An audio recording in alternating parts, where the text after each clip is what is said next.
Hello दोस्तों, फिर से स्वागत है आपका नई वीडियो के साथ। दोस्तों, जब भी ऊपर वाले से मांगो तो अपने माता पिता की लंबी उम्र मांगना, क्योंकि उनसे ज़्यादा प्यार इस दुनिया में कोई आपको कर ही नहीं सकता।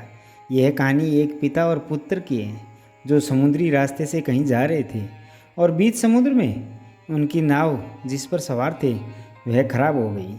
अब उन्हें लगा कि नाव खराब होने के बाद जीवन समाप्त होने को है। तो पिता ने देखा कि दूर एक टापू दिखाई दे रहा था। ऐसे करके वह वहाँ तक पहुँचे तो वहाँ एक नहीं दो टापू थे। वहाँ किनारे पर उतरे और पिता ने कहा, देखो बेटा, अब तो जीवन समाप्त होता दिखाई दे रहा है। कुछ और ऑप्शन नज़र नहीं आ रहा है, कोई विकल्प नहीं है। यहाँ से जाने और बचने के लिए एक ही काम बचा है। बेटे ने पूछा, क्या? पिताजी ने कहा, बस एक ही काम बचा है, ऊपर वाले की प्रार्थना करते हैं।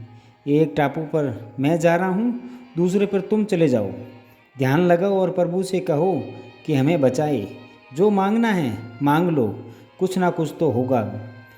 पिताजी जाकर के ध्यान लगाने बैठ गए और जो पुत्र था दूसरे टापू पर जाकर के प्रार्थना करने लगा, जो बहुत ही वीरान था। ध्यान में उसने कहा कि यहाँ तो बड़ा वीरान सा है, कोई पेड़ भी नहीं है फल खाने के लिए, भूख लग रही है। तो उसने आंखें खोली तो वहाँ पर पेड़ ही पेड़ दिखाई दिए और बड़े बड़े फल लगे हुए थे। लड़का दौड़ कर गया और जाकर के फल तोड़ कर खाने लगा।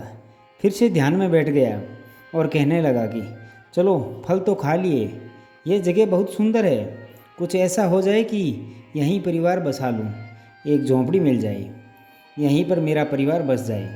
क्या ऐसा हो सकता है?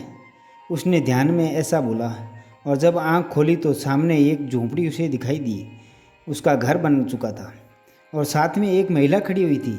उसने कहा, क्या बात है, घर भी बन गया और महिला भी आ गई और शादी भी हो गई।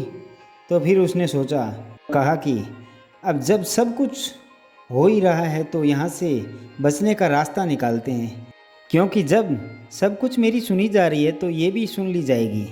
उसने आंखें बंद की और ध्यान लगाया और कहा, हे प्रभु, बस एक नाव का इंतज़ाम करवा दीजिए ताकि मैं अपने परिवार को लेकर यहाँ से निकल सकूँ। और जब उसने आंखें खोली तो सामने की तरफ किनारे पर उसे एक अच्छी सी सुंदर सी नाव दिखाई दी जो जाने के लिए तैयार थी। लड़का दौड़कर उस महिला को साथ में लेकर नाव में चढ़ गया। बस निकला ही था तभी आकाशवाणी हुई और आवाज़ आई कि बेटा, अकेले अकेले जा रहे हो, अपने पिता को साथ नहीं ले जाओगे? उस लड़के ने कहा, मेरे पिताजी को उनके कर्मों का फल मिल रहा है, हम उनके चक्कर में यहाँ आ गए। मेरे पिताजी ने अगर अच्छे कर्म किए होते तो आप उनकी भी सुन ली होती। उनको देखो, चुपचाप वैसे के वैसे ही बैठे हैं, कुछ ही नहीं हो रहा है। इस तरफ हमारे यहाँ देखो, सब कुछ बदल गया है, पेड़ आ गए, फल आ गए, झोंपड़ी बन गई, शादी हो गई। मेरी तो सब आपने सुन ली, मेरे पिताजी की तो सुनी ही नहीं।